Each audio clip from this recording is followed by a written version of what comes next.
E vamos ao tão esperado módulo 6, que é o de seleção. Vamos falar sobre a postura do entrevistador e a famosa entrevista comportamental. Porque também é chamada entrevista por competências, né? Você vai entender como é estruturada, como são estruturadas as perguntas e como deve ser a resposta que o candidato deve trazer para você. A avaliação comportamental é fundamental para quem não é psicólogo, para todo mundo, tá? Principalmente para quem não é psicólogo. Lembra que eu falei que você não precisa ser psicólogo para você poder fazer uma boa entrevista comportamental? Pois é, você não precisa ser um psicólogo para fazer uma boa seleção. Você precisa conhecer o método de seleção por competências, você precisa mapear bem as competências, como a gente já fez nos módulos passados, elaborar perguntas comportamentais e analisar a resposta dos candidatos. Com isso, você não precisa ser psicólogo e você consegue sim ter muita assertividade, tá?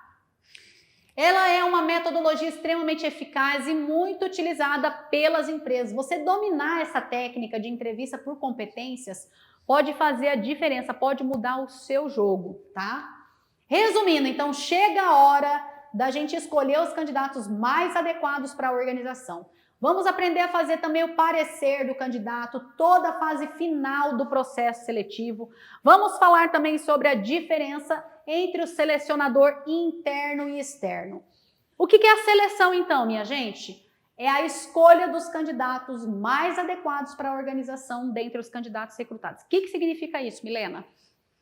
Nós abriu a vaga, a gente alinhou junto com o requisitante da vaga o perfil da vaga, a gente elaborou o anúncio, a gente colocou esse anúncio, né, se for no LinkedIn, conforme o perfil da vaga, seja divulgando no conselho de classe, no sindicato, numa escola, numa universidade, seja naquele Instagram de vaga, seja no grupo de Facebook, seja na rádio, seja em qualquer lugar, você anunciou aquela vaga. Você recebeu vários currículos. Então, você conseguiu recrutar vários candidatos. Agora é chegada a hora que você vai escolher quem são as pessoas mais adequadas para aquele cargo. Chega a hora da seleção. Para isso, eu preciso conhecer o cargo, eu preciso conhecer todas as competências necessárias, as organizacionais, as técnicas e as comportamentais. Então, entenda que a fase de mapeamento você já fez lá atrás, você já tem tudo isso mapeado. Agora você vai só fazer a seleção, tá? Se você tem dúvida ainda no mapeamento, volta lá naquelas aulas e se você assiste de novo e se você continuar com dúvida, entre em contato com o nosso suporte que eu vou esclarecer todas as suas dúvidas. Seguindo aqui, então, eu preciso conhecer os pré-requisitos do cargo e aí isso eu vou fazer através do mapeamento das competências e identificar quem é a pessoa mais adequada para ocupar aquele cargo. E o perfil dos candidatos que se aplicarem ao cargo. Então é chegada a hora que você vai escolher entre as pessoas recrutadas quem vai seguir na seleção com você. Falando sobre seleção por competências, onde a gente usa a base do método de gestão por competências, a gente mapeia as competências, agora a gente vai selecionar baseado no método de competências. Então nós vamos fazer uma investigação comportamental nos candidatos para entender se eles estão adequados tecnicamente, comportamentalmente e também organizacionalmente, porque a gente mapeou esses 3 tipos de competência. Então agora a gente vai entender se eles atendem ali essa nossa expectativa. Você tem que se lembrar de que o requisitante da vaga precisa ser orientado, tá? Para como tudo vai funcionar. Lembra o seguinte, você tem cliente, seja interno ou externo, a pessoa que abriu a vaga com você, ela é teu cliente. Se você trabalha numa empresa e você vai fazer a seleção para aquela empresa, o gerente de marketing abriu uma vaga de assistente de marketing. O gerente de marketing, ele é o teu cliente naquele momento. Ele é um cliente interno, de dentro da empresa, mas ele é teu cliente, tá? Se você é um consultor de RH, assim como eu, e você atende diversas empresas do Brasil todo, quem é o teu cliente? É o empresário que te contratou, ou é o gestor daquela empresa que te contratou. O importante é que o requisitante da vaga, quem solicitou aquela vaga para você, você precisa ter uma comunicação muito estreita com aquela pessoa para que você tenha mais assertividade no processo seletivo. A decisão final é sempre do gestor. Você, selecionador competente, você vai mapear o que você precisa, você vai recrutar as pessoas e você vai selecionar, oferecendo ali, em média, sempre 3 opções. De 3 a 5 o mercado geralmente trabalha, mas o mais comum é a gente oferecer 3 opções por vaga para que o requisitante da vaga possa escolher entre essas 3 pessoas quem é a pessoa que mais atende ali, né, o que ela entende que vai seguir na vaga. Só que essas 3 pessoas que você vai apresentar, todas elas já atendem todos aqueles pré-requisitos que estão lá atrás. Já tem as competências técnicas, organizacionais e comportamentais exigidas pelo cargo, ok? Mas a decisão final é sempre do gerente. Vamos à vida real. Um dia desses, o empresário falou para mim assim, eu mandei as 3 pessoas, por acaso era uma vaga de RH. Milena, adorei as 3, eu estou super em dúvida agora, eu não sei quem é que eu vou contratar. Quem você contrataria? Essa pergunta sempre vem. E eu tenho muito cuidado em responder essa pergunta, porque a decisão não é do selecionador. A gente decide quem vai para a etapa final. E a gente decide com base nas pessoas que atendem às competências. Então, aquelas 3 pessoas que eu tinha encaminhado atendiam todas as competências, tanto organizacionais, quanto técnicas, quanto comportamentais. Então, a decisão final é do gerente, é do dono, é do requisitante da vaga. Aí eu falei para ele, olha, todas as pessoas atendem o pré-requisito. Mas às vezes a pessoa fala mesmo. Aí você tem que falar, na hierarquia, eu contrataria primeiro fulano, depois ciclano, depois beltrano. Mas eu procuro até não trazer a minha decisão para ele. A decisão é dele. Se ele insiste muito, eu trago a minha sugestão, mas faço questão de lembrar que os 3 estão aprovados, os 3 têm condições, então eu contrataria os 3, se de fato você contrataria, tá? A decisão é sempre do gestor, você precisa lembrar disso. E aí, para você poder ter uma comunicação estreita, para você ter a assertividade do processo, você precisa estar muito claro para você quais são os procedimentos da empresa, quais são as normas da empresa. Quanto mais informações você tiver sobre a empresa, a vaga, né, a cultura da empresa, as exigências do cargo, mais fácil de você selecionar as pessoas certas. Aí a gente entra nas etapas do processo de seleção. Temos a etapa entrevista, depois eu vou falar um pouquinho mais de cada uma delas.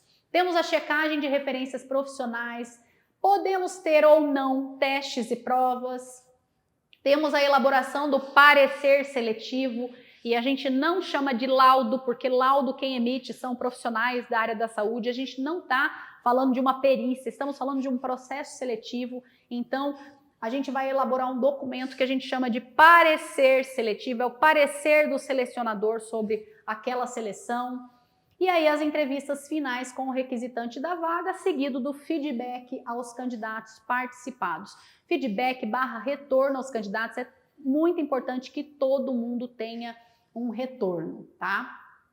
Começando com a entrevista de seleção. Ela pode ser tanto online quanto presencial e você deve se organizar para essa entrevista. Se você vai fazer essa entrevista de forma online, se você trabalha em home office na sua casa, procure um lugar mais tranquilo, avise se tiver mais gente em casa, avise que você vai estar ali para uma entrevista.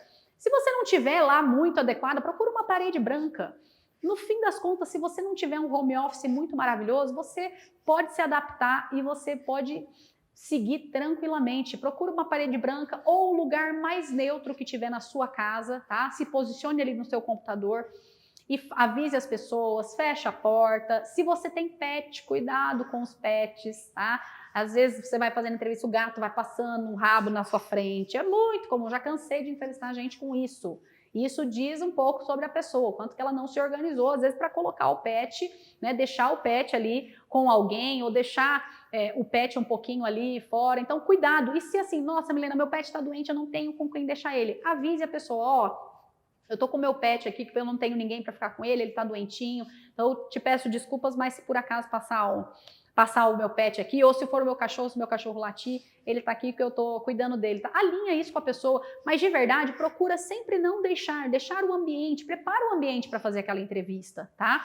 Se for presencial, procure uma sala de reunião, ou uma sala onde as pessoas não vão ficar entrando e saindo, coloca uma plaquinha de ocupado. Não tem coisa mais desagradável do que você tá fazendo entrevista com alguém e a pessoa tá lá no celular, né? Tá olhando o celular, a pessoa está conversando com alguém que está passando. Então, Lembre-se que você pode trabalhar com seleção há muitos anos. Eu tenho mais de 17 anos que eu gravo, na data de gravação dessa aula, tem mais de 17 anos que eu atuo com RH. Eu já fiz milhares de entrevistas.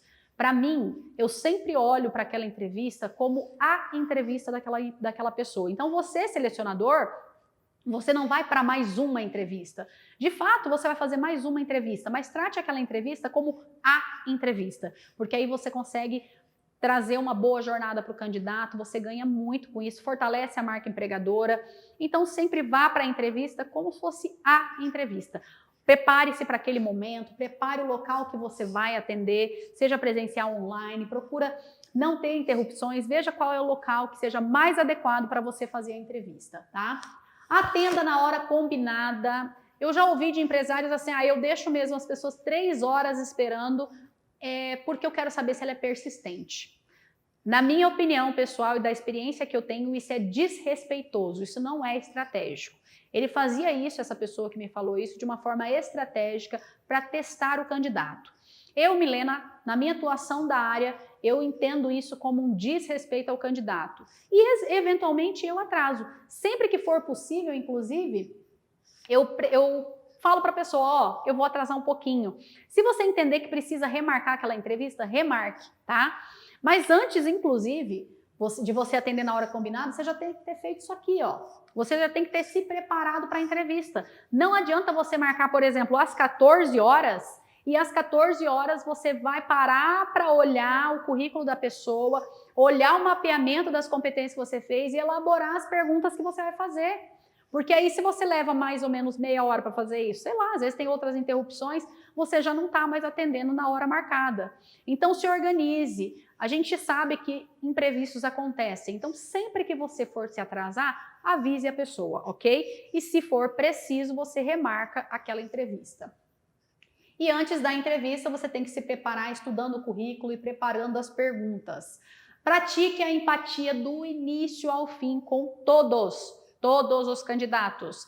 Essa pessoa não tem nada a ver com o perfil, ela não tem a experiência que eu preciso. Nossa, acho que eu estava meio corrida, nem sei por que eu convoquei essa pessoa para a seleção. Não importa.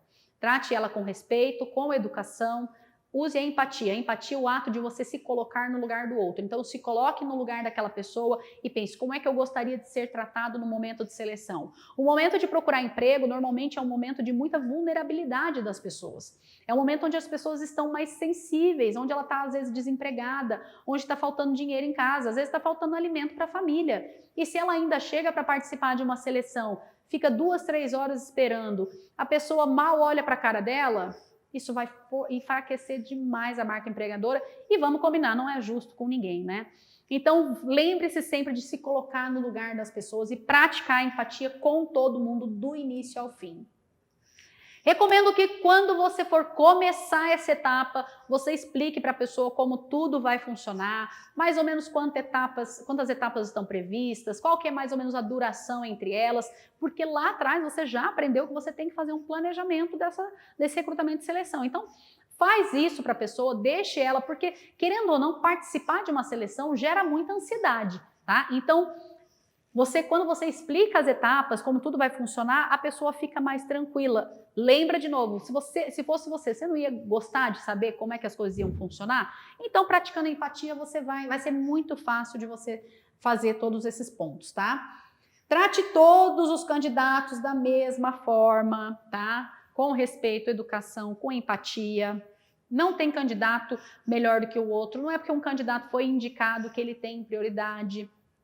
Isso varia muito da cultura da empresa, mas normalmente quando se abre um processo seletivo, né, realmente um processo seletivo eficaz, que a pessoa vai, contrata você, que ela abre aquela vaga, você não tem isso, às vezes você até recebe indicação, mas quando você vai avaliar, todo mundo é igual, tá? E aí você tratando todos da mesma forma e não prometendo aquilo que não pode ser cumprido, né?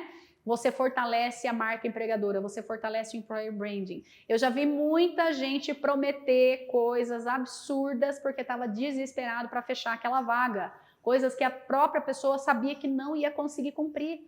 E esse é um dos maiores erros que o selecionador pode fazer, porque ele resolve o problema de curto prazo, ali contratando a pessoa. Mas a pessoa entra para trabalhar, vê que é totalmente diferente, ela vai desistir, vai abrir reposição, ou seja, você vai ter que repor aquela pessoa, você vai ter que fazer tudo de novo aquela seleção. Então é aquele famoso barato que sai caro, é aquele trabalho que não vale a pena esse caminho você cortar, tá? E aí a gente entra na entrevista comportamental, que é a técnica de investigação comportamental de muita credibilidade. A entrevista comportamental é uma das técnicas mais utilizadas no mundo e eu vou te ensinar como você faz para estruturar a pergunta, tá, da entrevista comportamental, e também vou disponibilizar para você um material de apoio que tem centenas de perguntas comportamentais que podem te ajudar aí na hora de você se preparar para a sua entrevista comportamental.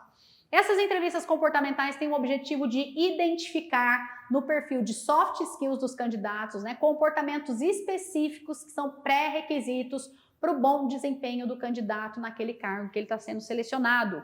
Lembra que a gente mapeou as competências comportamentais? Pois é, então agora a gente precisa fazer perguntas comportamentais para que a resposta do candidato diga para a gente se ele tem aquela competência ou não, tá? Resumidamente é isso.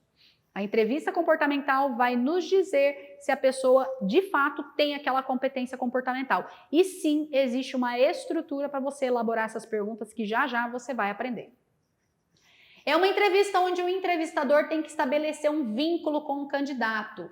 Então, a gente recomenda que a entrevista comportamental seja feita individualmente. Não faça entrevista coletiva, porque são respostas muito específicas que a pessoa tem que trazer. Então, recomenda-se sempre que seja feita de forma individual, tá? E lembre-se da empatia. Lembre-se que o candidato, ele é o cliente externo da área de recrutamento e seleção. Se você trabalha na seleção de uma empresa, no RH de uma empresa, o gerente de marketing te pediu aquela vaga de assistente que eu usei o exemplo há pouco. Ele é o seu cliente interno e os candidatos daquela vaga que estão participando daquela seleção são os seus clientes externos. Então, tanto o cliente quanto o candidato, tanto o contratante quanto os candidatos são os seus clientes em recrutamento e seleção e todos devem ser muito bem tratados. Na entrevista comportamental, você, selecionador competente, que vai direcionar a entrevista, tá? O direcionamento da entrevista é seu. Cuidado para não prejulgar comportamentos isolados. Para ser um padrão, o comportamento tem que se repetir. Por exemplo, a pessoa atrasou para a entrevista, eu já julgo que ela é descomprometida por um comportamento isolado. Aí eu tenho lá naquela competência de comportamento, aquela competência comportamental de comprometimento, e como a pessoa chegou atrasada, eu já coloco que aquela competência, ela praticamente não tem. Eu vou definir ali uma nota bem baixa, porque de fato aquela pessoa não tem a partir de um comportamento isolado, porque ela atrasou. Só que ela atrasou, você procura entender o porquê que ela atrasou, né? Às vezes o carro quebrou no caminho, às vezes ela estava saindo de casa e o portão eletrônico não abriu, ela ficou trancada para dentro, às vezes ela teve algum imprevisto, às vezes pegou algum acidente. Então, não julgue antecipadamente. Tente entender o contexto e não julgue a partir de um comportamento isolado, tá? Para você poder dizer que é um padrão, esse comportamento ele tem que se repetir, não adianta ele aparecer uma vez só, tá? Quando a pessoa atrasou, por exemplo, a gente tem uma hipótese, e aí eu vou ter que investigar para de fato a gente entender se esse é um padrão de comportamento que ela tem. Então, muito cuidado ao analisar isso, tá? Cuidado com coisas soltas no contexto. Busque identificar padrões, como o exemplo que eu dei aí do atraso. É uma coisa solta no ar esse comportamento dela. Então, analise sempre o contexto, tá? Faça perguntas para procurar evidências, dados e fatos da sua percepção. Se você está desconfiado que a pessoa tem ou não tem tal competência, você não vai achar, você não vai trabalhar no achismo. Você vai fazer perguntas comportamentais, que você já vai aprender como é, para você realmente procurar evidências, dados e fatos de que a pessoa realmente tem ou não tem aquela competência. Nós devemos ser imparciais e avaliar as exigências do cargo. Você não vai selecionar as pessoas que fazem mais sentido para você do que você acha, e sim aquelas pessoas que atendam às exigências do cargo.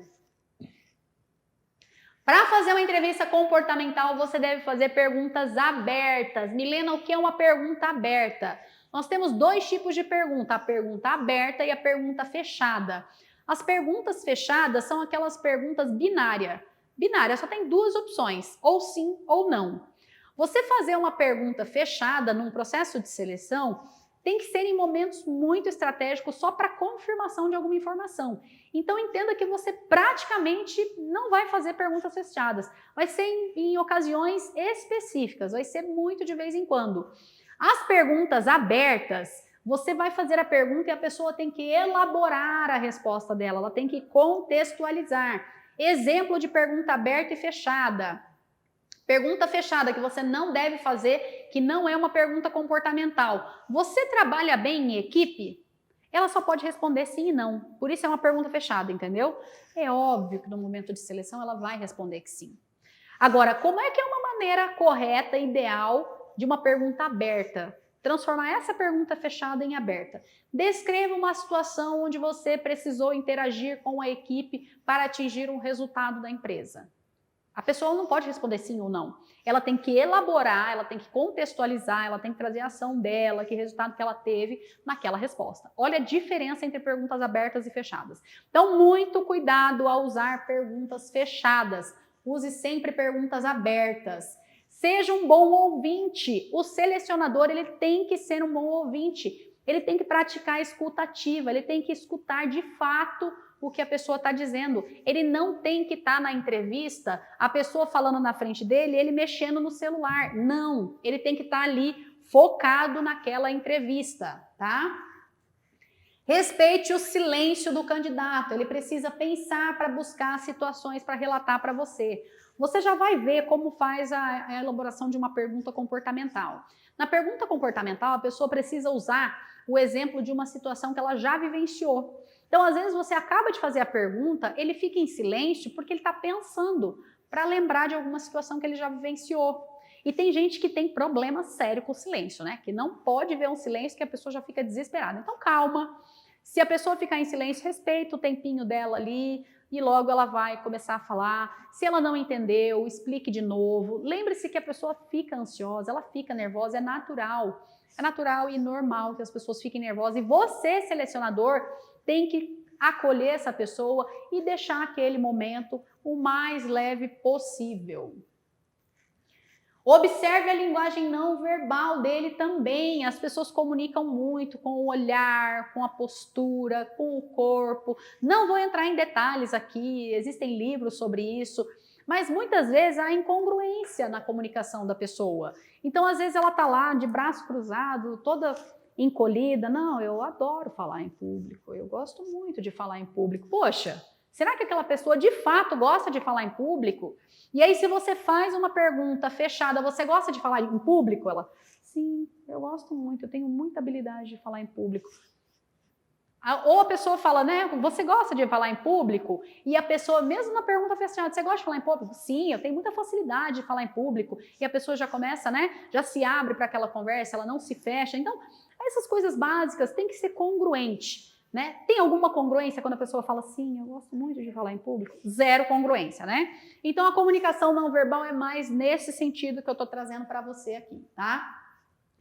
Muito cuidado com isso aqui, para tudo que você tá fazendo agora, anota, risca, coloca, pega aquele marca-texto se você tá anotando no caderno, se você tá anotando no computador, destaca em vermelho, amarelo, a cor que você fizer, que fizer mais sentido para você. Mas não faça perguntas indutivas e hipotéticas. O que é uma pergunta indutiva, Milena? Você induz a pessoa a responder o que você quer ouvir. Ah, então você sabe trabalhar bem em equipe, né? Você acha que a pessoa vai dizer não? Você está induzindo a pessoa a falar que sim. Ou perguntas hipotéticas. Ah, e se você viesse trabalhar com a gente, você acha que você saberia trabalhar bem em equipe? É uma hipótese. A pergunta hipotética, geralmente, ela está voltada para o futuro. Ah, você tem, nessa hipótese de acontecer isso, você... Então não, tá? Para a gente ser assertivo na seleção de pessoal, a gente tem que fazer perguntas comportamentais. E perguntas indutivas e hipotéticas não dá certo. Você não vai ter assertividade no seu processo seletivo. Então, a partir de hoje, se você fazia perguntas sem nem saber o porquê que você estava perguntando aquela coisa, acabou. Você não vai mais fazer perguntas hipotéticas. Aí, se acontecesse tal coisa. Gente, a pessoa vai criar um cenário na vida dela. Se você faz uma pergunta que é uma hipótese, a pessoa vai criar a hipótese da resposta dela. Então, não é assim que a gente faz perguntas na seleção de pessoal.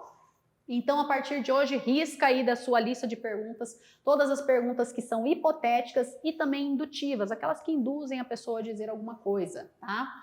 Avise a pessoa que você vai fazer anotações, principalmente quando for online, né? Hoje em dia a gente trabalha muito de forma remota, muito online. E se é online, você às vezes não está olhando para a câmera, olhando para a pessoa, ou às vezes você vai começar a digitar. E às vezes a pessoa escuta o barulhinho dos seus dedos digitando, ou às vezes você vai anotar no papel e na caneta mesmo. Aí você fala para a pessoa, eu geralmente falo, na entrevista online, né? Eu falo assim, olha, estou com um papel e uma caneta aqui, eventualmente eu vou tomar nota de algumas coisas que você falar, tá? Eu gosto de anotar conforme eu vou conversando com as pessoas.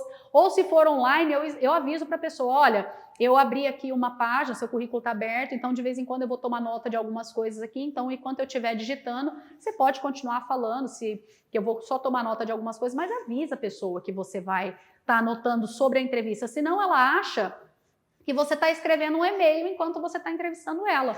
E ali é a entrevista dela, para ela é a entrevista. Para você pode ser mais uma, mas você nunca vai tratar como mais uma, vai ser a entrevista e aí você traz, realmente você consegue cuidar do que eu chamo de jornada do candidato. Isso faz parte do método seleção competente. Você fazer perguntas comportamentais, a pergunta certa e você cuidar da experiência do candidato, da jornada dele, ok? Então sempre avise se for online, se for presencial é mais fácil, né? Normalmente você vai ter uma prancheta ali com o papel, o currículo dele, com uma caneta, ele vai ver que você está tomando nota de algumas coisas, mas sempre avise essa pessoa para ela não ficar sem saber o que fazer. Isso eu gosto muito, esse detalhe. Chame o candidato pelo nome. E olhe para ver se você está falando o nome certo das pessoas. Você entrevista um monte de gente, mas você está com o currículo dela ali.